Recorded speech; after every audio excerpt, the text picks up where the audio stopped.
नमस्कार, मी कल्पना किचनमध्ये तुमचं स्वागत आहे। आज मी तुम्हाला अशी एक माझ्या आईची आणि आजीची आणि माझी सासू पण अशाच पद्धतीने तूप बनवायची ते पद्धत तुम्हाला आता मी सांगणार आहे।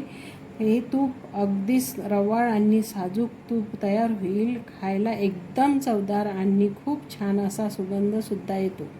तर व्हिडिओ शेवटपर्यंत बघत राहा। फ्रीजमधून बाहेर काढलेली साय आहे। याला 3 ते 4 घंटे झालेले आहे। आता ह्याचं मी लोणी बनवून घेत आहे पारंपरिक पद्धतीने। बघ, अशी पारंपरिक पद्धतीने अशी उसळून घ्यायची।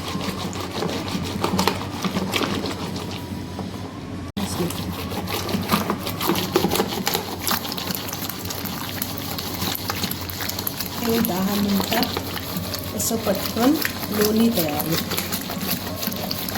बघून घ्या हे कसं निघत आहे।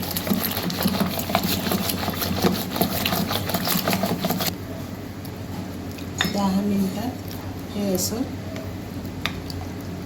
लोणी निघालं। हे असं 10 मिनिटात पारंपरिक पद्धतीने असं लोण्याचा गोळा निघालेला आहे।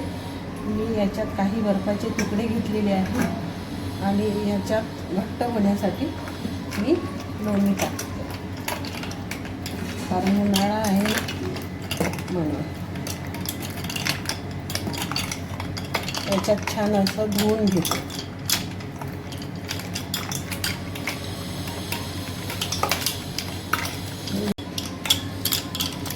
आता ह्या लोण्याचा गोळा असा थोडा टाईट झालेला आहे। आता हे असं छान बनलेलं आहे। या कढईमध्ये आता आपण तापवाला ठेवून द्यायचं आहे।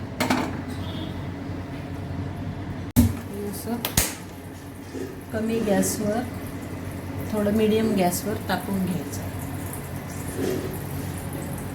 हा व्हिडिओ शेवटपर्यंत बघत राहा। मी तुम्हाला अशी एक पद्धत सांगते ज्यांनी रवाळ आणि साजूक तूप तयार होईल। असं चम्मच फिरवत राहायचं जोपर्यंत होत नाही तोपर्यंत असं बघत राहायचं मीडियम गॅसवर।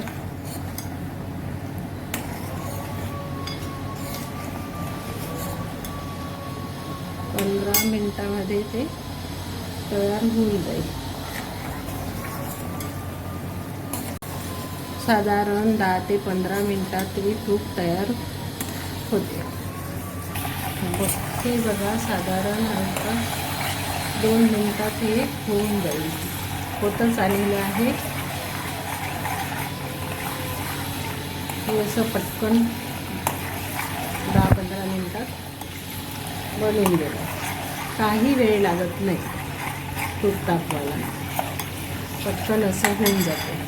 मी याच्यामध्ये आता हे आहे विड्याचं पान, हे थोडा विलायची पावडर, थोडी जिरा पावडर, हे टाकल्याने छान येते आणि रवाळ असं हे खायचं। विड्याचं पान टाकल्याने रवाळ असं तूप बनते। बघा, होऊन गेलं आता तूप आपलं पूर्णपणे।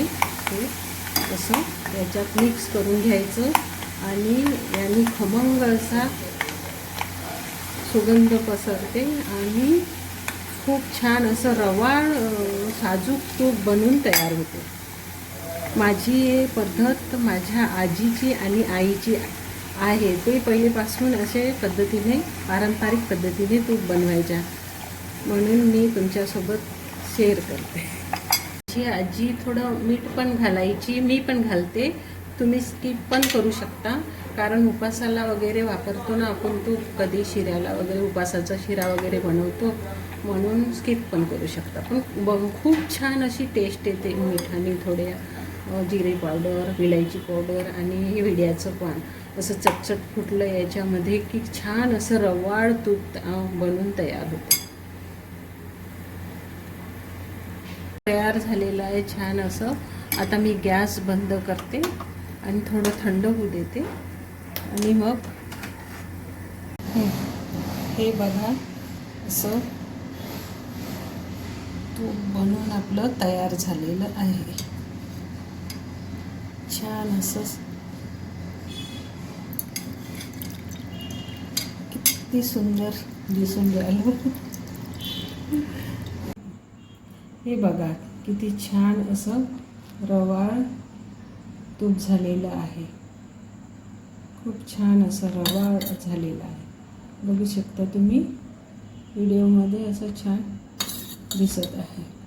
असं तूप तुम्ही घरी करून बघा. व्हिडिओ आवडला असेल तर लाईक करा, सबस्क्राईब करा आणि कॉमेंट करून मला सांगा.